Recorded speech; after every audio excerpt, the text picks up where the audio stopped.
Imagine waking up in America before America existed. There is no clock to tell you the time, no electric light to chase away the darkness. Morning comes when the cold pulls you from sleep, when your breath fogs the air inside your own home. If it can be called a home, the floor beneath you is dirt. The walls are thin, wood, rough, and unfinished. Smoke from last night's fire still hangs in the room, stinging your eyes. Winter does not stop at the door, neither does hunger. It is life in the 1700s, not the America of flags and speeches, but a place where survival is the first and last concern of every day. You rise before the sun because you have no choice. Daylight is precious, and there is more work than the hours can hold. Children rise with adults. Here, childhood is short. You can stand, you can work. Small hands carry water. Young backs bend in the fields. No one is spared by age. There are no days off, no safety nets, no second chances. If you do not work, you do not eat. Even when you do work, eating is never guaranteed. Food is simple and scarce. Bread made from coarse grain, cornmeal. Salted meat when it's available. Meals repeat until they blur together, and sometimes they disappear altogether. A single failed harvest can mean starvation. A long winter can erase entire families. People learn to live with uncertainty as a constant companion. They plan for loss. They expect hardship. Hope is cautious, never loud. But hunger is not the greatest fear. Disease is. Illness moves silently through homes and towns. Smallpox, fever, dysentery, a cough that doesn't stop, a wound that becomes infected. There are no antibiotics, no real understanding of how sickness spreads. Treatments are guesses. Remedies fail as often as they help. Children die often. So often that death becomes familiar.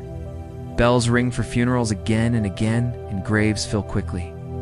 People bury their loved ones and return to work because survival allows no pause for grief.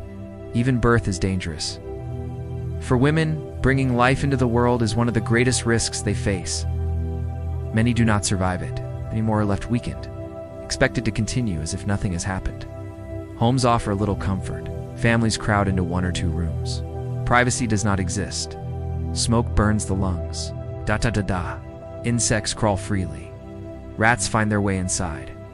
At night, darkness is complete. Candles are precious. Silence presses in, broken only by wind, animals, or distant voices. Fear lives easily here. For some, fear is not just part of life, it defines it.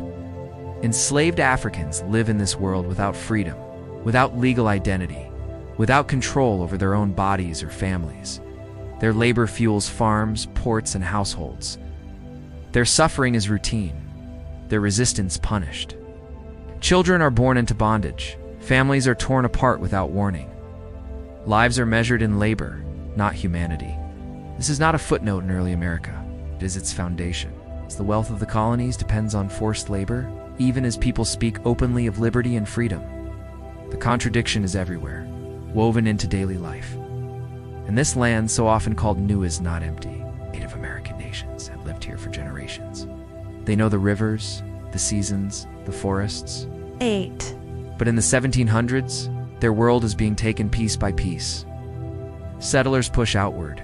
Treaties are broken. Violence spreads. Disease devastates communities with no immunity to European illness. For Native people, the birth of America is not opportunity. It is loss. Women live within narrow boundaries. Most have no legal independence. Marriage is often survival, not choice.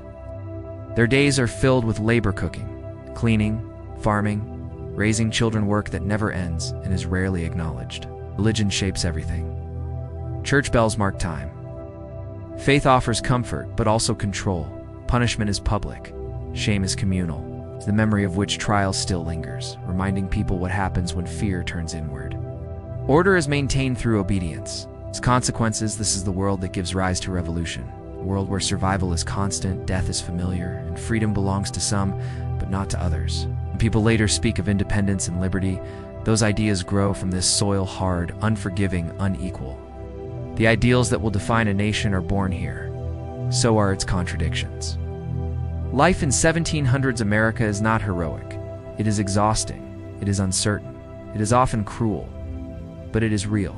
And to understand this world, the cold mornings, the fear of disease, the endless labors, to understand what America was built upon. Not just dreams, but survival.